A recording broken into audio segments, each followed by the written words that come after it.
So you're not getting great results with your spray finishes and you don't know why, or you just think maybe I could do this better, or you're thinking about getting involved in spray finishing and you don't want to suck. Come to the right place. My name is Caleb with YouCanMakeThisToo. I'm gonna go over how I set up my spray finish and I'm always very pleased with the results. And why do I spray finish? I play to my strengths. There is a little bit of a learning curve, but it's fairly simple. It's a little bit of a feel, but once you have it, you can get really great results pretty easily, I feel like, from a spray finish. And I just really suck at rolling or brushing. So I wipe on, wipe off finish, or I use spray finish because it's just what I'm good at, and you don't have to be good at everything. Now, there are a few things before we talk about the gun that you need to get right. That is making sure you're using the right size tip and needle that controls the size of the aperture or the opening on the front of the gun. And depending on the viscosity, you know, how fluid, how runny or thick the finishes you're spraying will determine what size tip you need. If you're not sure what, normally most products on the back will tell you what size tip it is you need, and if not, whatever gun you have, there's normally a quick reference guide provided by that manufacturer, because everyone kind of has their own little setup of needles and tips of, hey, depending on what the viscosity is,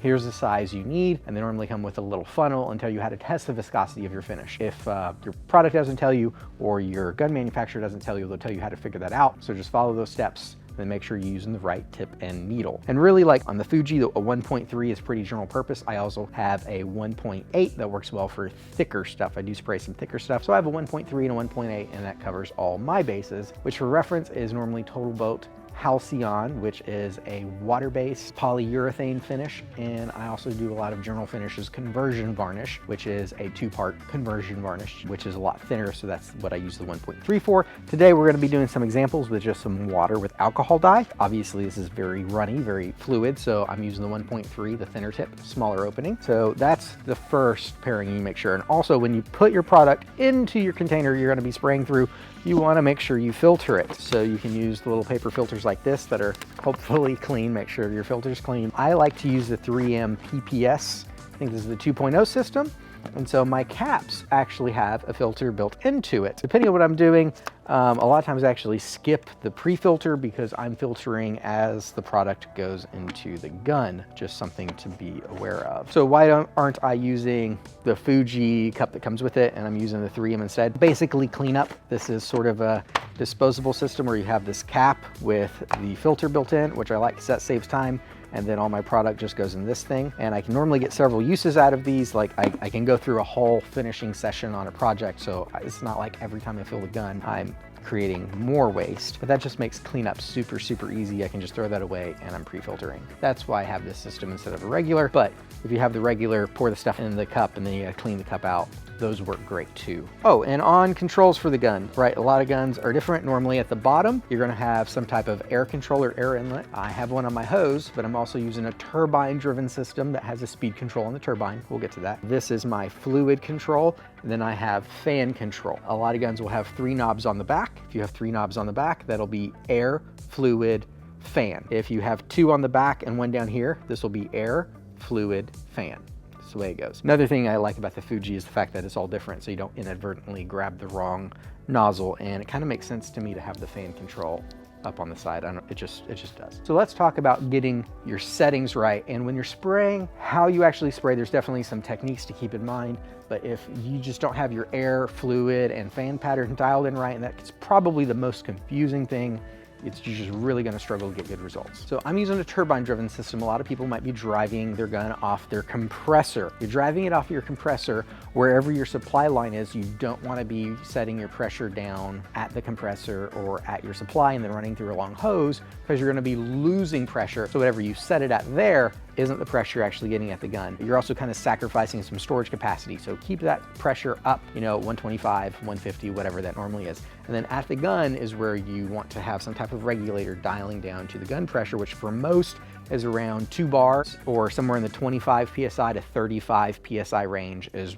what you want the pressure coming into the gun to be at. And also, if you're running off your compressor, you need to make sure you're running the air through a water oil separator and a filter, because you want clean air, because anything in that air from your compressor and oil in your tank and all that stuff to keep it from rusting, you don't want blowing into your finish that you're then laying on your projects. You want to clean all that stuff out. So make sure you're doing that, or run a turbine. One of the things I find interesting, right, mine is down here here on the ground. Fuji makes a big point about that is you want to set your turbine somewhere there's fairly clean air, not much dust and debris. Obviously, I do have it in some dust right now for this test, but you don't want to elevate it. You do want it down on the ground. I forget the reason, you can look into that, but yes, have it on the ground, not elevated. And if you're running a turbine, you can see I have this light whip on the end. This is really important. You don't want to sacrifice this. One, it's easier to use because I don't have this heavy hose that I'm dragging around, but also because I'm generating my pressurized air on the fly by several turbines.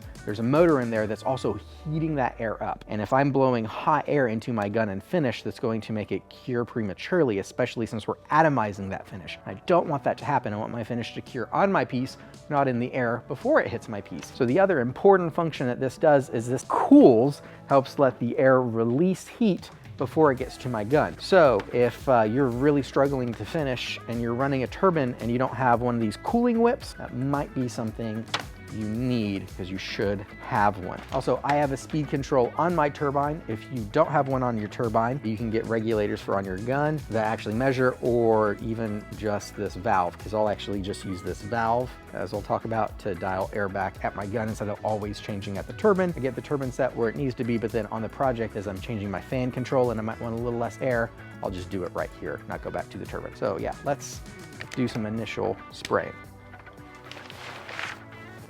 I'm going to start with my fan wide open with something really thin. I start by backing off 2 full turns. Some people start with fully open. I like to start fully closed and then back off. For thicker stuff, I'm normally at around 4 turns backed off.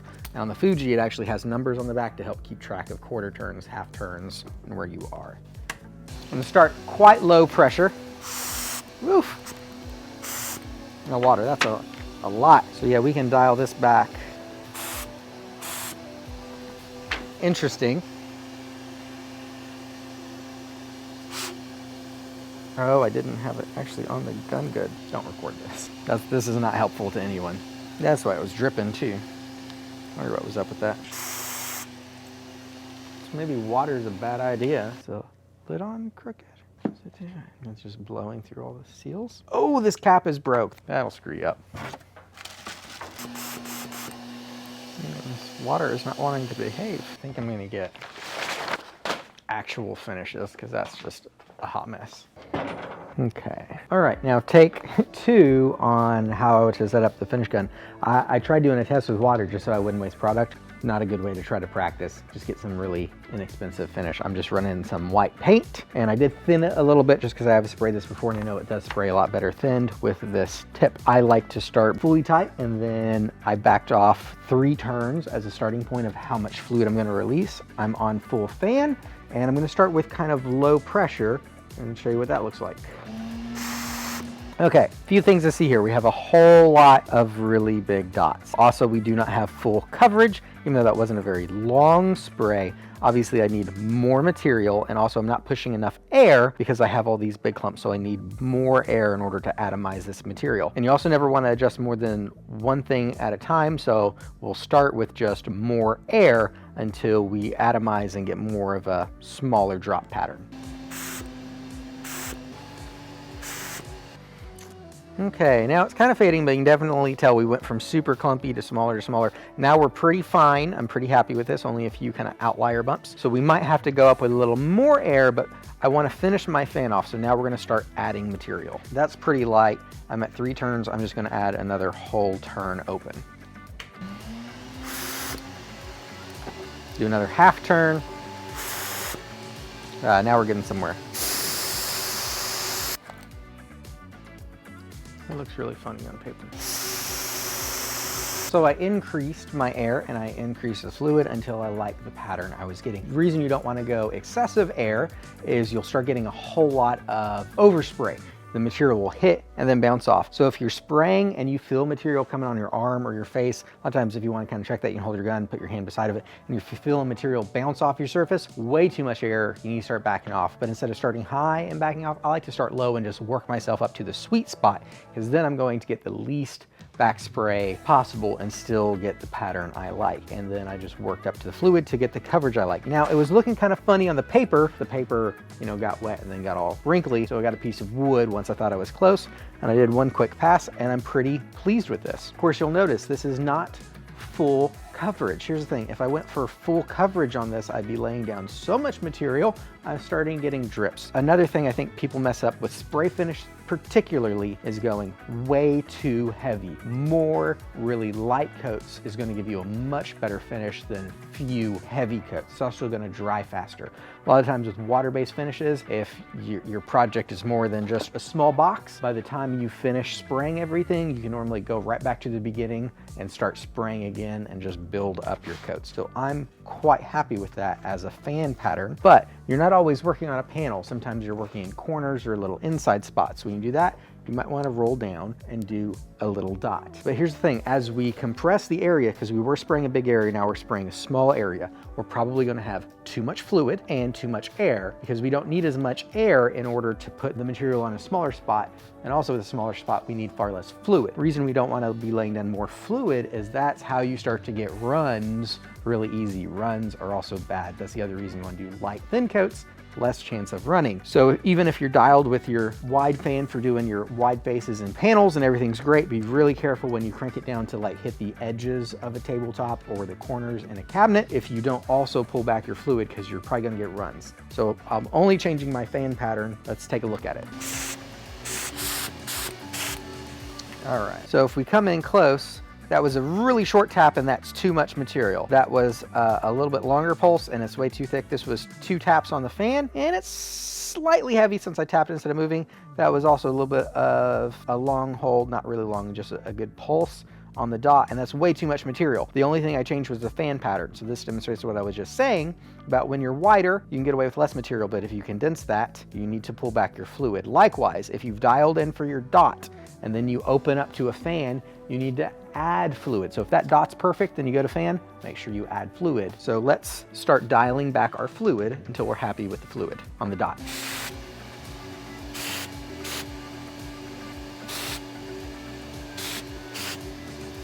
I'm happy with how much fluid's laying, but I'm getting a little bit of backlash. So instead of going to my turbine and messing with that, because I'm going to be doing this on the fly, I'm just going to roll back my air a little bit.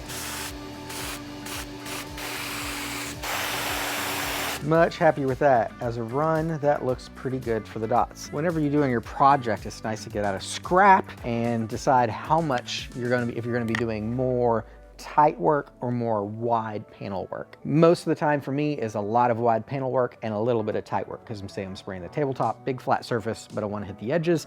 And instead of having a big wide fan while I hit this edge and blowing a bunch of extra material into the air, I want to go down pretty tight and then concentrate on here. So I'll set up perfectly for the fan, and then I'll figure out what I need to change from the fan to the dot to be happy with the dot. And then when I go to my project, I can spray the panel. I know in my head, okay, that much of a turn gets my air where it needs, and I need to choke in 2.5 turns on my volume. So once I finish my panel, then I can just give it a little bump, tighten in 2.5 turns, go around the edge. Likewise, you could do it inversely if you're doing a lot of tight work and a little bit of wide work. You can dial in where your dot is perfectly, then make a note of what you need to do to get to your fan as far as air and volume. I really recommend going fan to close though, because when you go from close to fan, you probably want more air. So if at wide open, your dot is good, you're gonna have to go to your turbine or regulator to turn up to get more air on that fan. So setting perfect for wide, but making a note of what gets you tight is generally the best approach. Now on actual spraying technique. And here I think the paper will be fine. The biggest thing you want to do is start releasing material before you hit your surface, because when you first hit that button, I have the air off, but you're going to kind of get a glob. You want that kind of spatter to happen off your project and then move on to the project. The other thing is whatever angle your gun is, you want to maintain. The biggest issue with a lot of spray finishes I see is people work in arcs like this. Problem is here, this distance is longer from the gun to the surface than when I turn here. Now it's closer, and then as I keep turning, you can see it's having to spray farther. As it's spraying farther, my pattern is opening up. As the pattern opens up, the material is drying more before it hits the surface, so I don't have the same level of dryness, and I'm also getting less material on the surface because that same amount of material is going farther. Because it's going farther, less is contacting the surface. So I'm not getting even coverages. If I'm spraying the surface like this, then I'm going to get a whole lot of material in the middle, very little on the edges. And you can't always be perfectly 90. Sometimes I'm spraying at an angle, but if you're spraying at an angle, make sure you just hold that angle for your whole pass. You also want to maintain your same distance. So if I'm here, I'm just going to make sure I stay there. If I'm up here, which this is pretty far, normally with most HVLPs, you want to be about 6 to 8 inches away, so about a hand. That's about your happy spot, maybe even a little bit closer. Because again, as we get farther away and we're atomizing the finish, it has a chance to dry before it hits, because solvent evaporates on the way and it's not going to really bond with your project very well. So same distance, same angle, and consistent speed. Just like the distance varies how much material goes on, obviously if I move slower, I'm putting on more material. If I move faster, I'm laying down less material. So if I'm slow, fast, then I'm gonna have globs, sparse, globs, sparse. You also, when you go to your next layer, you want to overlap. So we'll demonstrate that. Demonstrate the I stopped. oh, sorry. Yeah. Let's see if I can demonstrate the swing without spraying over everything.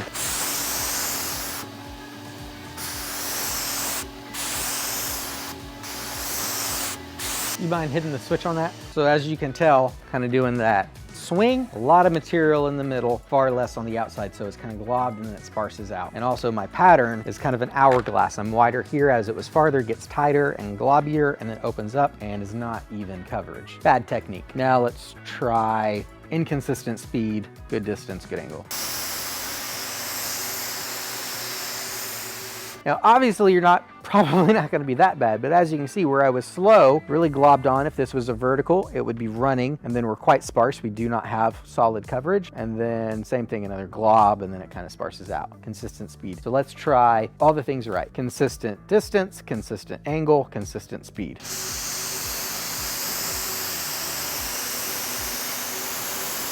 Now just looking at this, I can actually tell as I got farther, it looks like I kind of dipped a little bit as I was reaching, but it's not too bad. This is very nice, consistent coverage. I'll do a few rows and show you how and why we want to overcoat. So the way I like to make sure I'm overlaying properly is I imagine where the tip is, kind of the defined edge of my previous spray is where I'm gonna run the middle. So you're not trying to go overlay edge to edge, you're kind of overlaying about 50%, a little bit less. So I'll do edge to edge and then a 50.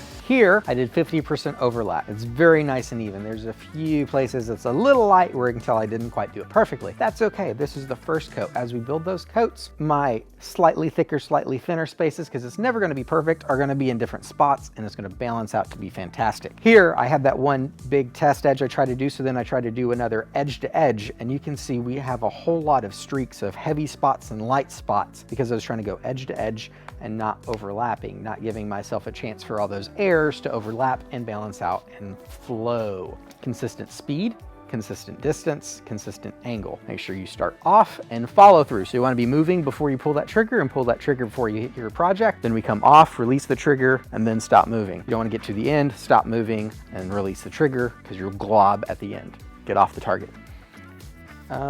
Only thing I don't think I mentioned with the fan control is also you can turn this to control whether you're spraying vertically or horizontally, or any kind of angle in between you need is done with the cap. Pretty easy. As I switched here, you saw I was going this way. And basically these two tips, whichever way they're facing, your spray pattern is going to be perpendicular or opposite. So 90 degrees to this. So if they're vertical, you're horizontal. If they're horizontal, you're spraying vertical. And the reason for that is you have these little holes here, and that's where the air comes through.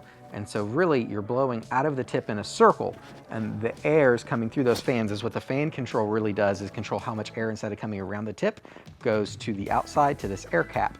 And they hit it at the side and pinch it. And when they pinch it, it comes out vertically. Whereas if they're on top and bottom and they pinch it, it flattens it out horizontally. And then if you roll back to a dot, you're directing the air around the needle instead of to the air cap and those holes on the little wings. That's how that works. And once you understand how it works, then it's easier to think, so is vertical vertical or horizontal horizontal, or is it opposite? But yeah, just remember, they're gonna pinch it. So imagine pinching the flow in that direction, and you'll always keep track of how your fan pattern is going to come out. Start with air pressure, start low, work your way up, make sure you're not getting globs, but also that you're not getting a lot of back spray. Then work on your volume. You wanna make sure you're getting even coverage at the speed you want to move. You almost can't be wrong on volume. It's just a matter of, it's gonna have to move really slow to build up a coat that lays down nice, or really fast to not have streaks and runs and globs. So whatever comfortable speeds you're moving at is how much volume you're doing. So a lot of times I'll kind of get rough volume just with some bumps, but when I really want to set my volume, I move at whatever speed I'm comfortable with, and that's where I set my volume. Never go to my piece without having done some kind of pass with the volume setting, because the volume determines speed. And then of course your fan pattern, dot or wide. It's just gonna depend on how big a surface you're spraying. Is it a big panel? Is it a cabinet? Am I getting in small spaces, etc.? And then if you are spraying a pan, make sure the air cap is oriented the way that's most comfortable. Pro tip, if all your material is held on top, this is a 28-ounce cup, so it can get pretty heavy, especially when I'm really reaching out. Instead of just holding it like this, what I like to do is take all this mass here and put it against my arm, so I kind of have a counterpoint. And instead of all being on my wrist, I'm actually bracing it against my forearm for when I'm reaching. Do that on both sides, and that helps you not get so fatigued. Anyway, I think this will help you with your spray finishing a lot. If you're the kind of person that likes to like, comment, and share videos, that helps a ton. Thank you. If not, I appreciate you viewing and hope you learned something, or inspired, or at least entertained. And until next time, make time to make something.